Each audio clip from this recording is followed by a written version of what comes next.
Hello guys, today I will talk about autonomous AI agents. So I've been doing a lot of research recently. You can see here how many GPUs I have, all of them are running.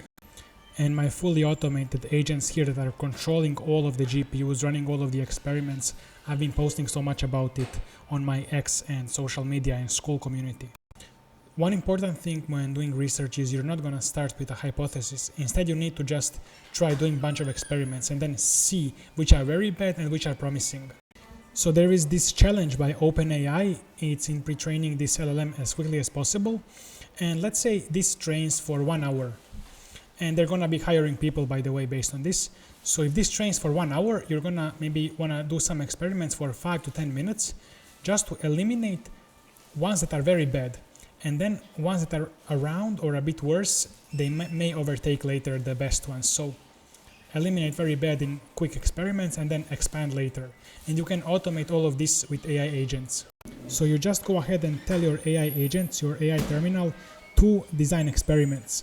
And I have this repo parameter golf, which is basically same as OpenAI's, but this has a lot of automated AI research setup. So you can see here I have skills, I have instructions on how to do research, how to control multiple GPUs and everything. You just come here with your AI agent and ask it to help you set this up. And go to lab branch. You need to go to lab branch, and then it's so automated. Everything is so automated, but I'm still committing, still improving. Maybe eventually I'm gonna have some tool that's gonna be used by everybody, like all of the scientists. This is maybe some goal. Just like OpenClaw is used by everybody, maybe I want to build something that's used by all of the scientists and researchers. So let's return to hypothesis. So first you're gonna just start doing some random experiments. Now don't let it do experiments with like learning rates and basic hyperparameters. You will learn nothing. Instead, tell it to do experiments on some architecture changes, on some activation function changes, etc. And when you do a bunch of them, those like 5 minutes, 10 minutes, 15 minutes, like 5% of the training, 10% of the full training, then you're going to eliminate very bad ones and then tell Claude or GPT or whatever to analyze those experiments and give you more ideas. But it's important that you remove yourself from the process. You cannot be reading manually. You need to remove yourself from the process. You need to build a whole general thing. You cannot be reading experiments and ideas manually. You can just read them to set up to see how it's automated, but you cannot be prompting and writing manually. I recommend watching this interview by Andrej Karpathy about code agents, autonomous research. It's so good. It's so good. You need to watch this. This is an example of how I just told AI to try a bunch of settings, and you see how it just randomly found a bunch of these improvements. Some of them were not as good, but you can just see how I told it to do 200 plus experiments. And these are the best ones. Here you can see how Claude Opus was just continuing to break these records. Now in the OpenAI challenge, it's not gonna be so easy. But this was my mini setup, it was a bit easier. And Claude Opus is actually a little bit above every other LLM, but I think you can use other LLMs besides Claude Opus as well, because it's not necessary for everything. Especially like agent debate and all of this stuff. If you tell LLMs to write a critique, they're gonna spot out some bad mistakes they made. So I'm thinking of using not only Opus and Codex, which I am using right now as well, but also other agents. I'm gonna consider this Novita AI. They give 50 million tokens here, which is maybe 2, 3, 4 times more than Cloud Code. Of course, they're gonna use open source models, which are not as good as Claude Code, but I'm actually gonna consider using this as well. I'm just gonna consider adding more and more stuff. I wanna automate and scale, and this is very cheap. And these models should be almost as good as Claude Code. Like GLM5 is very good. Novita has been giving me some compute, so you can check them out. I think they're very affordable for their compute. Anyways, guys, that's a good trick. If you do research like me, if you post it online, you're gonna find companies or people who are gonna give you compute. And so that's another benefit of just posting your open source research online. And now you can just automate everything with AI as well. And then you are contributing to science and all of this good stuff. I actually tried latest GPT as well, and it's good.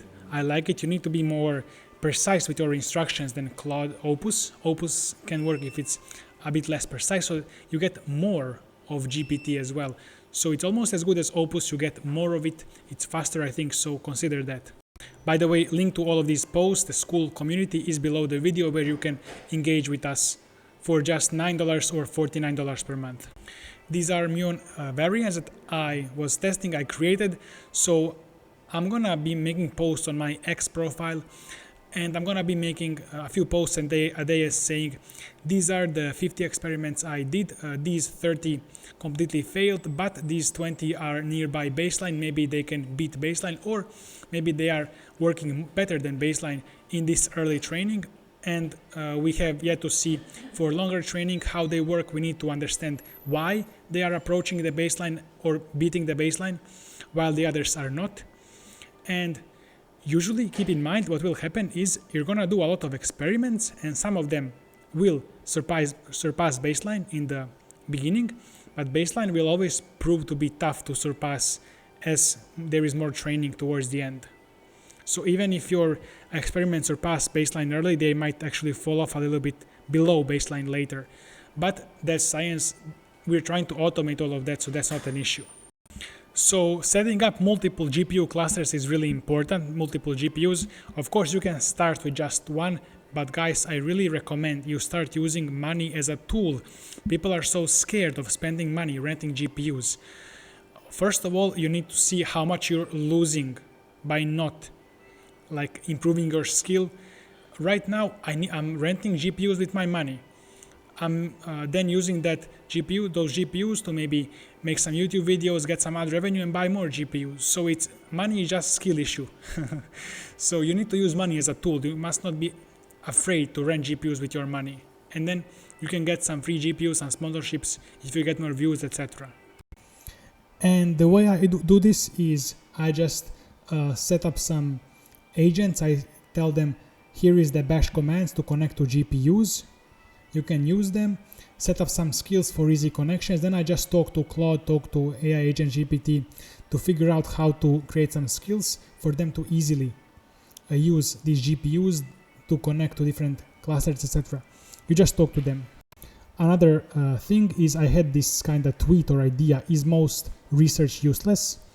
So one good comment I got on this idea is that usually companies do useful stuff, and then our research as individuals, as students, it's usually toy examples. It's like training, it's like games, training, toys, and then it's a path to get hired by companies where we do useful research. However, right now that I personally can do so much by myself with all of the renting GPUs, I'll be able to rent like 64 H100s soon as I scale my views, my research, all of this a bit more. So I think I'm gonna be able to do useful, meaningful research. I also will be able to maybe go to Kaggle competitions and automate a bunch of research and solve these impactful real problems, solve them with my automated research, and then this way we can do so much more. So maybe I think right now individual contributors are also gonna start becoming very useful with all of this scaling and automation. And there will be like one-man companies or one-man labs, I should say, with just you're orchestrating GPUs and AI agents.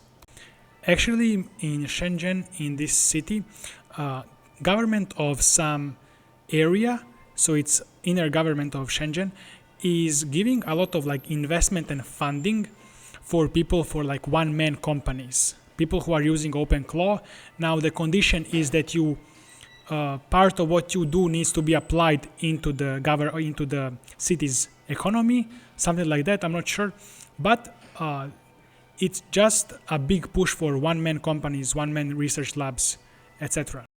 I think basically you can have a one-man company and you can get so much funding, and then you just need to do some of the business with companies in the city. And that's it. You just need to do business. You just need to make money like working with them. And you can also make money working with everybody else in the world.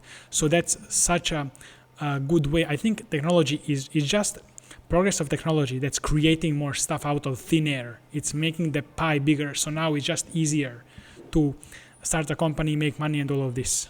So I think that's it, guys. You just need to continue to learning this skill of getting yourself out of the system. So just letting AI agents have GPUs and do research, or whatever the company. I'm not so familiar with the business as much as I'm familiar with like AI research. I can use AI agents and GPUs a lot better for AI research than I can do for business, but business is also one area.